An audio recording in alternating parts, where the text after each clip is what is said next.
Hello friends, welcome to MMB teaching point. UP triple SC के PT के syllabus के अनुसार हम जियोग्राफी को डिस्कस कर रहे हैं। हमारा फर्स्ट जो टॉपिक है भारत एवं विश्व का भूगोल, इसमें जो भौतिक भूगोल था यह टॉपिक हमारा कंप्लीट हो चुका है।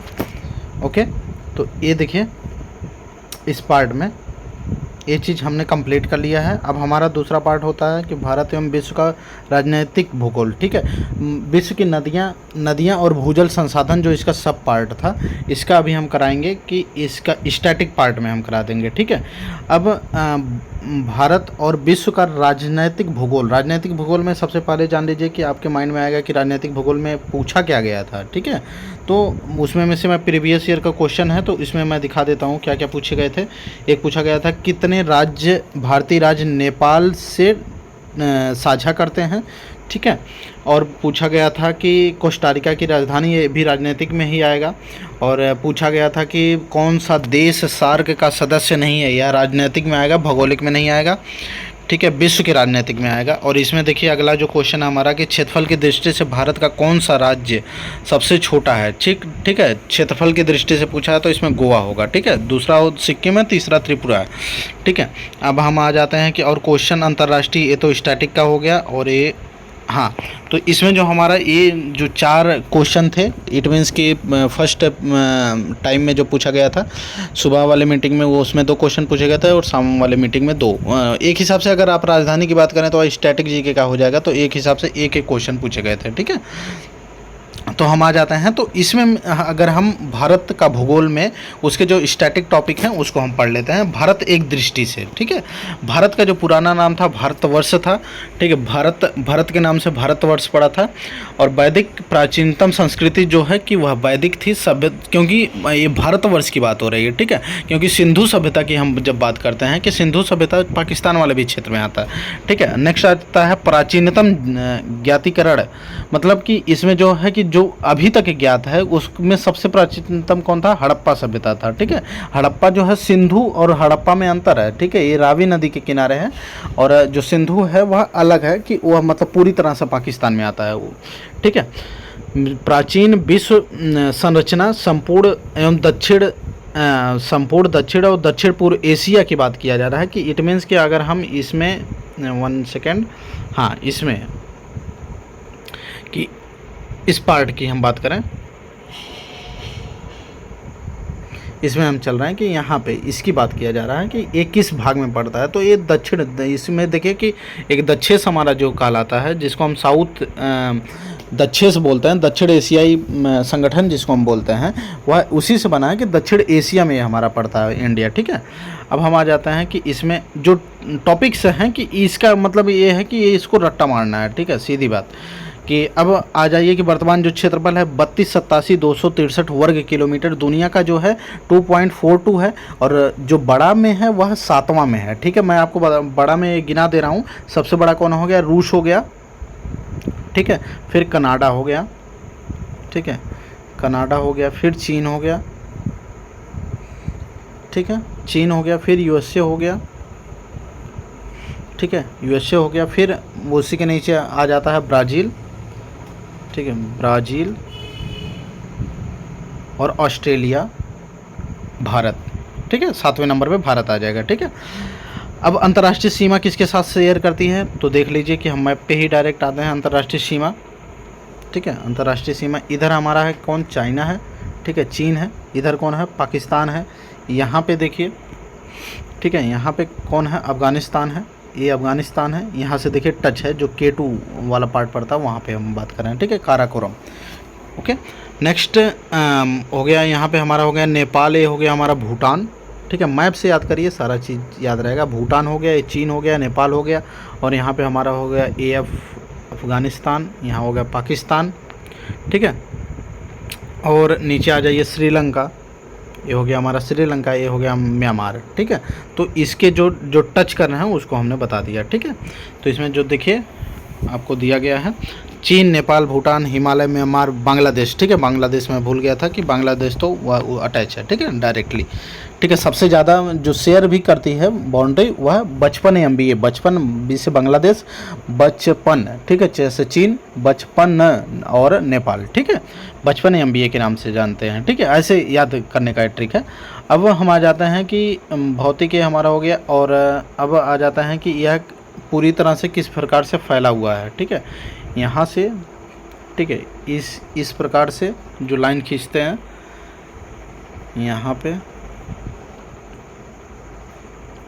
उत्तर से दक्षिण और दक्षिण से उत्तर से दक्षिण और पूर्व से पश्चिम की बात किया जा रहा है। ठीक है, अब आ जाते हैं कि हम स्थलीय सीमा की लंबाई, जो किनारे किनारे जो राज्य हैं उनकी बात किया जा रहा है। ठीक है, और तटीय सीमा, जैसे कि तटीय सीमा के इट मीन्स कि देखिए ये हमारा हो जाएगा यहाँ पे ये जो है स्थल वाली सीमा है। ठीक है, लेकिन यहाँ तट वाला सीमा इधर का है। ठीक है, आई थिंक आप समझ पा रहे होंगे। ठीक है, तटीय सीमा हो गया। अगला हम आ जाते हैं कि द्वीपों की संख्या 1382, जिसमें सबसे ज़्यादा द्वीप किसमें है, अंडमान निकोबार और लक्षद्वीप में। ठीक है, और छोटे छोटे द्वीप हैं। और इसमें आ गया सर्वोच्च पर्वत श्रृंखला। ठीक है, K2 जो उस दिन मैंने आपको बताया था कि, और इसका जो पर्वत श्रृंखला की बात हो रही है। ठीक है, और हाईएस्ट जो पीक हो जाएगा हमारा, श्रृंखला की बात किया जाएगा तो कंचनजंगा है, और हाईएस्ट पीक की बात किया जाएगा तो K2 हो जाएगा। ठीक है, और भारत का राष्ट्रीय पक्षी भारतीय मोर, राष्ट्रीय पशु बंगाल टाइगर, और राष्ट्रीय जली पशु नदी डॉल्फिन, जो गंगा की डॉल्फिन है उसको बोलते हैं। ठीक है, भारत का राष्ट्रीय फूल कमल, राष्ट्रीय वृक्ष बरगद, और कैलेंडर जो है शक संवत का 78, और भारत की राष्ट्रीय नदी गंगा नदी, राष्ट्रीय गीत और राष्ट्रीय गान में कन्फ्यूज मत होइएगा। राष्ट्रीय गीत जो है वंदे मातरम, और राष्ट्रगान जो है जनगण मन अधिनायक जय है। ठीक है, और राष्ट्रीय मुद्रा जो है वह रुपया है, और जो रुपया की जो साइन है इसका देखिए उदय कुमार ने दे दिया था। ठीक है, उदय कुमार एक लगभग 2-3 साल पहले बड़ा इंपॉर्टेंट क्वेश्चन था। ठीक है, जो ये साइन बनना है तो किसने दिया था, यही क्वेश्चन पूछा जाता था। आदर्श वाक्य क्या है, सत्यमेव जयते कहाँ से लिया गया है, मुंडके उपनिषद से। ठीक है, और आ जाए हम एक दृष्टि में, जो भौतिक विभाजन जो हुआ है उस दिन मैं आपको बता दिया था कि भौतिक विभाजन में हम देखिए बता रहे हैं, मैंने आपको डायरेक्टली बता दिया था। एक हिमालय वाला जो पार्ट हो गया ये हो गया। ठीक है, हिमालय वाला पार्ट हो गया, ये हमारा हो गया दक्कन का पार्ट हो गया, ये हमारा रॉयल सीमा हो गया, ये हमारा कौन सा हो गया, अरावली वाला भाग हो गया, और ये क्षेत्र हो गया हमारा। ठीक है, पश्चिमी घाट ये हो गया, पूर्वी घाट। तो ये भौगोलिक सीमा को निर्धारित कर रहा है। ठीक है, ये हमारा हो गया कौन सा, ये हिमालय हो गया। ठीक है, और यहाँ पे आता है कौन सा पठार, मालवा का पठार।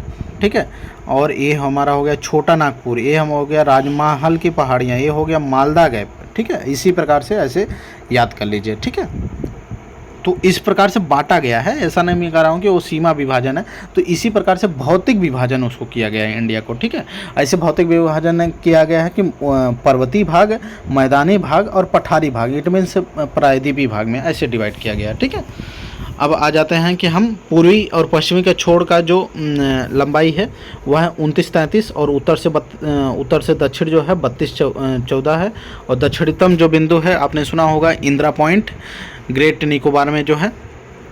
ठीक है, और स्थल सीमा है 15,200 है, और जो तटीय सीमा है 1516। ये आपने 10th में पढ़ा होगा इन सब चीज़ों को, तो 10th में पूरा रिवीजन हुआ रहा होगा। आप बस इसको बस माइंड में ले लीजिए, वहाँ देखने के बाद आप लगा देंगे। ठीक है, 32,87,263 इसका पूरा क्षेत्रफल है, और इसके बाद अक्षांशी विस्तार इसको याद कर लीजिए। ठीक है, 8.4 से 37.6। ठीक है, और देशांतरी विस्तार जो है 68। अब अक्षांश और देशांतर में आपको मैं बता दे रहा हूँ। ठीक है, जब हम इधर से चलते हैं, ठीक है, जब यहाँ से इस प्रकार से जो अर्थ है तो उस पर 2 रेखाएँ खींची गई हैं। ठीक है, इस पर 2 रेखाएँ खींची गई हैं। देखिए, एक इस प्रकार से खींची गई है। ठीक है, और एक इस प्रकार से खींची गई है, तो इसको हम अक्षांश बोलते हैं। इस वाले पॉइंट को हम अक्षांश बोलते हैं, अक्षांश। और इसको हम क्या बोलते हैं, देशांतर। इसको हम बोलते हैं देशांतर। ठीक है, तो यहाँ से देखिए कि कुछ पॉइंट होगा, अक्षांश से देखा, इधर से इस पॉइंट से हम देखें तो यहाँ पे हमको कुछ पॉइंट मिलेगा। ठीक है, इसका भी एक पॉइंट होगा, और इधर से भी आएंगे तो इस वाले भी पॉइंट से होगा, इस वाले भी पॉइंट से होगा, ठीक है। यहाँ से क्योंकि ये ग्रीनविच लाइन है और ये यहाँ पे एक 0 डिग्री जो विषुवत रेखा पे पड़ता है, ठीक है। तो हम आ जाते हैं कि इस पॉइंट पे हम याद कर लेते हैं, इसको 8.4 से 4 मिनट पढ़ा जाता है, 8 डिग्री से 4 मिनट, 37 डिग्री से 6 मिनट, ठीक है। टोटल जो अक्षांशों की संख्या है वह 29 है, इंडिया की बात किया जा रहा है, वैसे है 181, ठीक है। और देशांतरी विस्तार 68.7 मिनट और 97.25, ठीक है। और जो प्रमाणिक जो इंडिया का जो देखिए बाकी देशों में जैसे कि हम रूस की बात करें तो रूस में बहुत सारे टाइम जोन है, इंडिया में जो टाइम जोन है वह केवल एक ही है जो प्रयागराज से नैनी से होके जाता है। देखिए अब मैं काफ़ी बार क्वेश्चन इसको पूछ लिया जाता है, यहाँ पे आप नैनी है, ठीक है, यहाँ प्रयागराज है, यहाँ से ऐसे सीधे लाइन खींच दीजिए, ठीक है, बस यही है। पूछा जाता है कहाँ किस किस राज्यों से होके जाता है, तो ये हमारा हो गया उत्तर प्रदेश हो गया, मध्य प्रदेश हो गया, छत्तीसगढ़ हो गया, उड़ीसा भी हो गया और आंध्र प्रदेश हो गया, ठीक है, ठीक है। और इसमें शायद तेलंगाना में भी पॉइंट कुछ आता है, ठीक है। इस प्रकार से आप खींच देंगे, ठीक है। तो इसमें यही पूछा जाता है कि मतलब कि उत्तर प्रदेश में कहाँ से जाता है, या तो ऐसे डायरेक्ट पूछ लिया जाता है कि कौन सा ऐसा पॉइंट है, मिड पॉइंट है, तो ये हमारा है जो नैनी, ठीक है। नैनी मिर्ज़ापुर में नैनी पड़ता है, उस वहाँ से लिया गया है। कितना नंबर है 82, ये पूछा जाता है, ठीक है। 82 डिग्री 1/2 मिनट, ठीक है, या तो 10.5 लिखते हैं, ठीक है, ओके। तो इसमें जो हमारे जो फैक्ट्स थे इसको आप रट लीजिए। अब लगभग इसके 2 लेक्चर होंगे जो केवल फैक्ट बेस्ड होंगे, और उसको हम बस आपको डिस्क्राइब कर देंगे कि कैसे याद किया जा सकता है, ठीक है। आई होप आपको अच्छे से समझ में आया होगा। एक और इन्फॉर्मेशन, ऐसी PDF और शॉर्ट नोट्स पाने के लिए आप हमारा टेलीग्राम ज्वाइन कर सकते हैं, लिंक दिया गया है, और जिसके जो चार्जेज हैं 99 है, और इसमें जो है क्विज भी कराया जा रहा है जो पीटी के लिए ये जान लीजिए कि रामबाण की तरह साबित होगा। और ज़्यादा से ज़्यादा हमारा जो जियोग्राफी का एक अगर हम लास्ट में मर्ज करके बना देंगे तो ज़्यादा से ज़्यादा 3 घंटे होंगे, और 3 घंटे में आपको मार्क्स 5 मिलेंगे, ये 100% श्योरिटी है। आप स्क्रीनशॉट लेके बाद में मैं आपको वेरीफाई भी कराऊंगा, इसको आप चेक कर सकते हैं, ठीक है। आई होप आपको अच्छे से समझ में आया होगा। धन्यवाद।